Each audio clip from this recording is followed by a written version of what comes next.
So, Tom, you saw Johnny Manziel get drafted, right? Yes, I did. By the San Diego Padres. Okay, this is a really interesting argument that I heard, and I think it makes a lot of sense. So, think about it like this. You got all these guys that deserve a shot at the majors, guys that have been playing for the past 4 years, in high school or in college, working their asses off, and all they want is just a shot. And Right. instead of picking one of those guys who that they could sign, the Padres knowingly take Johnny Manziel, who they know is not going to sign with him, even though a lot of people probably wouldn't blame him for wanting to get out of Cleveland, right? Right. Everyone wants to leave Cleveland. Exactly. Everyone wants to leave Cleveland, but he's not going to sign with them. And I get the publicity that comes from it. That's probably the strategy behind that. But does this make the draft a joke, or is the draft just too long anyways? Is this unfair to the players? Honestly, I think when you look at the Major League draft compared to, or Major League Baseball draft compared to the NFL or the NBA, or it kind of like works like the NHL. There are so many people getting picked, and there's no guarantee that any of your first 10 picks make the big time.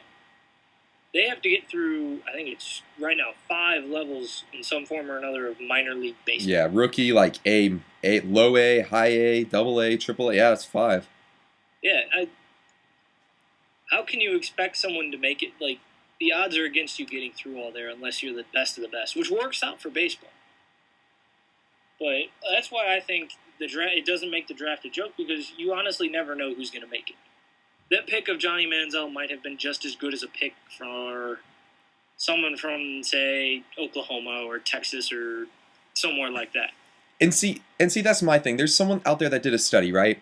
Only 36% of people drafted don't sign, and the vast majority of those people are the bottom quarter of the draft, okay?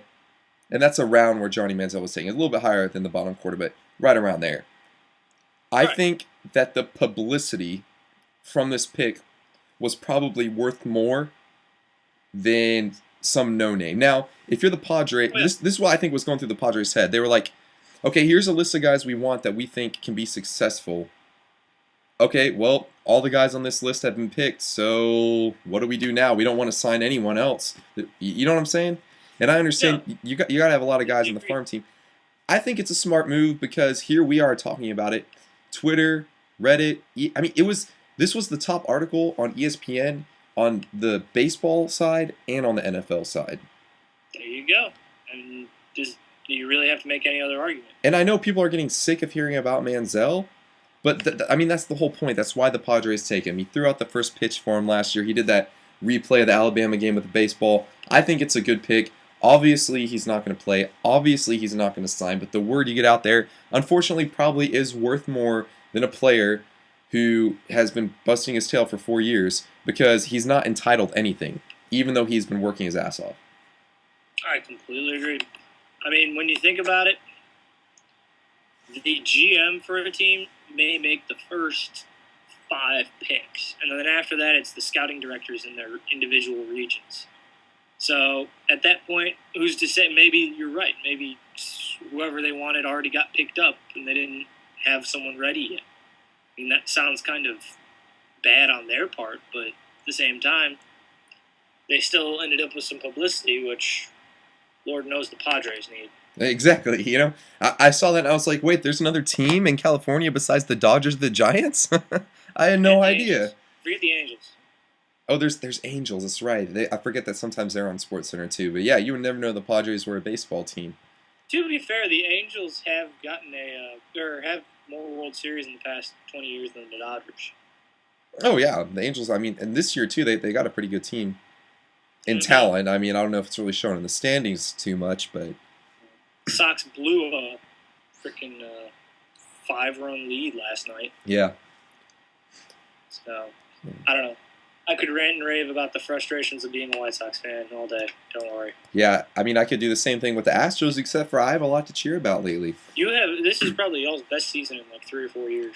It is, the team's coming around, but the moves that they made a while ago are paying off now. Like, we're talking 3 years ago when they traded Hunter Pence. That's starting to pay off now. Jonathan Singleton just came up to the majors. They got... My fiance's still not happy about the Pence trade, though.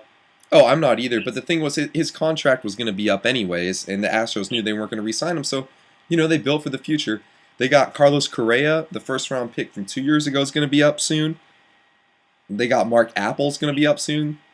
They just picked Brady Aiken, this guy, left-hander, throwing 96, 97. Give him a few years. George Springer. I mean, the Astros are set. I think that they're in the driver's seat. I could see that. Granted, this isn't going to happen for a little bit longer, but I do think that they're coming around. So Eventually, they will end up making it to the big time and being relevant again. Oh hell yeah! Albeit, I think they're in a tougher division now than they were back in when they were in the National League. Oh hey, yeah. I mean, the NL Central. You look at that. I mean, I feel like the Astros pretty much ran that throughout the '90s and the 2000s. It was them and the Cardinals. The Reds were never a threat. The Pirates were never a threat. The Brewers were never a threat. The Cubs were mediocre, but it was always the Astros and Cardinals. Mm-hmm. And now I don't really know what all happened. Guys retired. Guys got hurt. Things like that. So guys got old. Yeah, Bagwell, Biggio, Berkman. Mm-hmm. But yeah, I don't know. Here's the thing. Baseball is one of those sports where it can really be painful to watch. So, what are you going to do? Yeah. Like, to be fair, this has been a much better season than everybody was predicting for the White Sox. But I'm still very frustrated by it all. I mean, we're 2 games under 500, but at the same time, we're only 5 games back in the division. So, guess you're just in a weak division. Yeah, well, you got the Tigers. We're only 3 games back from the wild card. There you go. Albeit we're not even halfway through, so whole lot could change. But we have Abreu and we have Sailback, so I'm happy. All right, well, I can't wait to see what the rest of the season has in store. I've actually been watching more baseball this year, which is great. I found the White Sox on TV last night, just in time to see Sale give up that grand slam. Oh, did you know that Jurickson Profar has a little brother?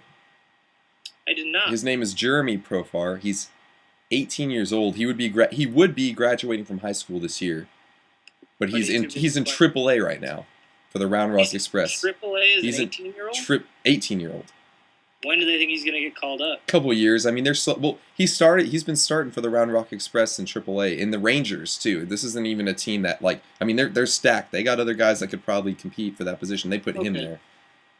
So. You said he's in the Rangers farm system? Yep. So him and his brother might be playing together, which is pretty cool. That'd be interesting. Yeah.